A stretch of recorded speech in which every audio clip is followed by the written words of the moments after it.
कबाड़ी वाली, कबाड़ी वाली, ए कबाड़ी वाली, वहीं रुक और ये ले। लाइए बहन जी, वहीं रुक जा, यहाँ आने की कोई जरूरत नहीं है। मैं यहाँ ये सामान रख रही हूँ, इसे उठा ले। पता चला तेरे हाथों को छूकर हमें भी तेरे पति की तरह कोढ़ हो गया।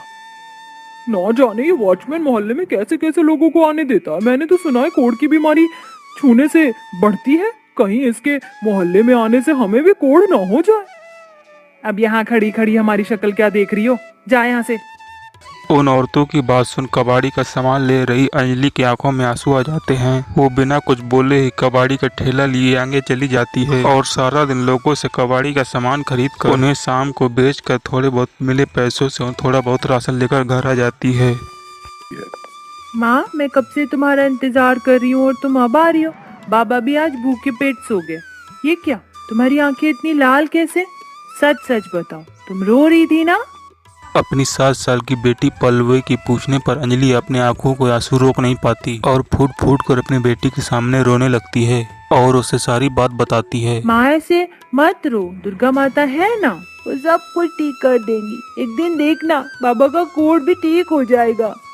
लेकिन बेटा, तेरे बाबा को कोढ़ से तड़पता देख मेरा मन करता है कि मैं कहीं जाकर अपनी जान दे दूं। ना जाने ये दुर्गा माँ हमसे कैसी परीक्षा ले रही है। ऐसा मत कहो, आप ही तो कहती हो दुर्गा माँ जो करती है हमारे भले के लिए ही करती है। क्या हुआ अगर आज वो हमारी परीक्षा ले रही है, कल वो हमें हमारी परीक्षा का फल भी देंगी। पल्लवी अपने माँ के आंसू को साफ करती है, जिसके बाद दोनों माँ बेटी घर की दीवार में लगी दुर्गा माँ की तस्वीर के सामने बैठकर उनसे प्रार्थना करती हैं। अंजलि के पति दीपक को कोढ़ था, जिसके चलते उसकी हालत हमेशा खराब रहती थी। अंजलि कई जगह पर काम ढूंढने की कोशिश करती है, लेकिन दीपक के कोढ़ की वजह से उसे कहीं काम नहीं मिल पाता है और थक हार कर अंजलि को कबाड़ी का काम करना ही पड़ता है। वहीं अपना माँ का साथ देने के लिए पल्लवी पढ़ाई छोड़ अपना कचरा सुनने का काम करने लगती है। ये क्या माँ, अभी तो नवरात्रि में पूरा एक हफ्ता है, लेकिन अभी से ही चारों तरफ नवरात्रि की तैयारियां हो रही हैं। दुर्गा माता के मंदिरों को सजाया जा रहा है, हर तरफ पूजा का सामान मिल रहा है। माँ, हम भी इस बार नवरात्रि मनाएंगे ना? पल्लवी मेरी बच्ची, मैं भी नवरात्रि बनाना चाहती हूँ, लेकिन ना ही तो हमारे पास दुर्गा माता की मूर्ति खरीदने के लिए पैसे हैं और ना ही पूजा का कोई सामान। माँ, जरूरी नहीं कि हम नवरात्रि के व्रत दुर्गा माता की मूर्ति लाकर दूसरों की तरह धूमधाम से करें। हम सादगी से भी उनके व्रत रख सकते हैं। माँ की भक्ति दिल से की जाती है, ना कि इन सभी चीजों से। अपनी 7 साल की बेटी के मुंह से ऐसी बातें सुन अंजलि को बहुत उस पर गर्व होता है और ऐसे ही 5 दिन गुजर जाते हैं। अंजलि अपने पति और बेटी के लिए चूल्हे पर रोटियां सेक रही होती है कि तभी अचानक दीपक को उल्टी आना शुरू हो जाती है, जिसे देख अंजलि और पल्लवी काफी ज्यादा परेशान हो जाते हैं। हे भगवान, ये क्या हो रहा है? ये उल्टियाँ क्यों कर रहे हैं? माँ, बाबा की दवाइयाँ खत्म हो गई हैं, इसलिए उनकी हालत और ज्यादा खराब हो गई है। अब हम क्या करें?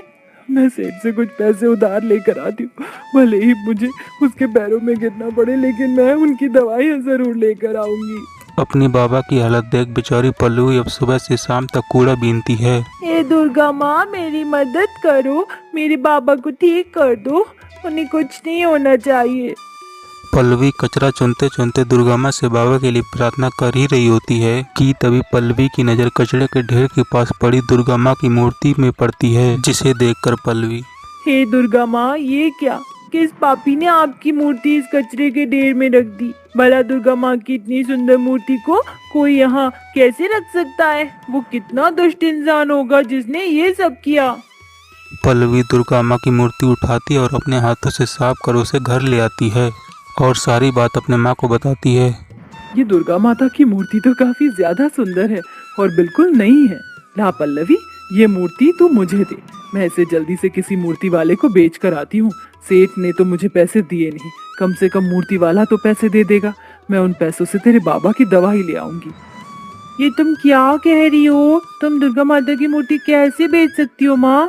कल से नवरात्रि शुरू है और आज हमें ये दुर्गा माता की मूर्ति मिली है। ये हमारे लिए कोई शुभ संकेत हो सकता है। पल्लवी, मैं भी दुर्गा माता की मूर्ति को नहीं बेचना चाहती, लेकिन तू अपने बाबा की हालत तो जानती है ना। ला बेटा, ये मूर्ति मुझे दे दे। नहीं माँ, मैं तुम्हें ये मूर्ति नहीं दूंगी। मैं अपनी दुर्गा माँ को नहीं बेच सकती। कहने को दोनों माँ बेटी दुर्गा माता की बहुत बड़ी भक्ति थी, लेकिन लाचारी ने अंजलि को इतना मजबूर कर दिया था कि उसे दुर्गा माता की मूर्ति बेचनी पड़ रही थी। अंजलि के लाख कोशिश करने पर भी पल्लवी दुर्गा माता की मूर्ति नहीं देती। इसके बाद ना चाहते हुए भी अंजलि को पल्लवी की बात मानकर दुर्गा माता की मूर्ति को घर में रखनी पड़ती है। पल्लवी बेटा, तू सुबह सुबह कहाँ चली गई थी? पता है मैं कितना परेशान हो गई थी। मैं पास वाले जंगल में गई थी। तू जंगल में गई थी? तू जानती है ना उस जंगल में कितने खतरनाक जानवर हैं। तू वहाँ क्यों गई थी, वो भी अकेले? अब हमारे पास इतने पैसे तो नहीं है कि हम दुर्गा माता की पूजा का सारा सामान ला सके, इसलिए मैं जंगल से दुर्गा माता के लिए ये फूल और कुछ फल लाने के लिए गई थी। माँ देखा, मैंने फूलों की कितनी सुंदर माला बनाई है। चलिए अब हम चलकर दुर्गा माता की पूजा करते हैं। पल्लवी और अंजलि दुर्गा माता की मूर्ति के सामने जाकर बैठ जाती हैं। पल्लवी दुर्गा माता की मूर्ति पर अपने हाथों से बने हुए फूलों की माला चढ़ाती है और दोनों माँ बेटी मिलकर उनकी पूजा करती हैं। अंजलि और पल्लवी अपने जीवन का संकट दूर करने के लिए निर्जला व्रत रखती हैं, जिसके चलते धीरे धीरे उनकी तबीयत खराब होने लगती है, लेकिन वो दोनों हार नहीं मानती। पल्लवी मेरी बच्ची, मेरी बात मान जा और ये निर्जला व्रत छोड़ दे। तेरी तबीयत बहुत ज्यादा खराब हो चुकी है। देख, तेरे शरीर भी कितना कमजोर पड़ गया है। अपनी माँ की बात मान जा। मेरी एक माँ नहीं बल्कि दो माँ है, एक तुम और एक मेरी दुर्गा माँ। जब मेरी दो माँ है तो भला मुझे क्या हो सकता है। मैंने प्रण लिया था कि आपके साथ साथ मैं भी निर्जला व्रत रखूंगी, ताकि दुर्गा माँ हमारे जीवन के सारे संकटों को हमेशा हमेशा के लिए हमसे दूर कर दें। ऐसे ही 6 दिन गुजर जाते हैं और आज नवरात्रि की सप्तमी होती है। माँ, अब हम क्या करेंगे? परसों नवमी है और हमें तो कन्या पूजन करनी थी, लेकिन हमारे पास तो कन्या पूजन के लिए बिल्कुल भी पैसे नहीं है। ऊपर से अभी तक बाबा की दवाई भी नहीं आई है और इसी कारण बाबा की तबीयत खराब हो ही जा रही है। हे दुर्गा माँ, अब मैं अपने पति को ऐसे तड़पता हुआ और नहीं देख सकती। जिस उम्र में मेरी बेटी को स्कूल जाना चाहिए था, वो कचरा चुन रही है। दुर्गा माँ, अब आप ही अपना कोई चमत्कार दिखाओ और हमें इस दुख भरे जीवन से मुक्ति दिलाओ। अंजलि ये कहते हुए दुर्गा माता की मूर्ति के पैरों में गिर जाती है। पल्लवी भी हाथ जोड़ दुर्गा माता से प्रार्थना करती है। शायद अब पल्लवी अंजलि की परीक्षा के खत्म होने का वक्त आ गया था, अब इसलिए साक्षात दुर्गा माता उनके सामने प्रकट हो जाती हैं। अंजनी, पल्लवी, मेरी बच्चियों, अपनी आंखें खोलो। अब तुम्हारी परीक्षा खत्म हो चुकी है। दुर्गा माँ। हाँ मेरे बच्चियों, तुम्हारी भक्ति में इतनी श्रद्धा थी कि मुझे इस धरती लोक पर आना ही पड़ा। तुम लोगों ने अपने जीवन में कई कष्टों का सामना किया है, लेकिन अब और नहीं। ये जो मेरी मूर्ति है, अब ये कोई साधारण मूर्ति नहीं। इस मूर्ति के सामने आकर जो भी भक्त सच्चे दिल से मेरी पूजा करेगा, उसके सारे कष्ट हमेशा हमेशा के लिए दूर हो जाएंगे। आशीर्वाद के रूप में मैं तुम्हें ये जादुई कलश दे रही हूँ।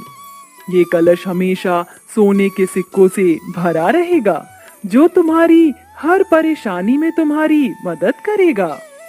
इतना कहकर दुर्गा माँ उन सभी को आशीर्वाद देती हैं, जिसके बाद अंजलि और पल्लवी दीपक को उठाती हैं और उसके हाथ पकड़कर दुर्गा माता की मूर्ति की पूजा करवाते हैं। और देखते ही देखते दुर्गा माता की मूर्ति से सुनहरी रोशनी निकलती है, जिसके चलते दीपक का कोढ़ बिल्कुल ठीक हो जाता है।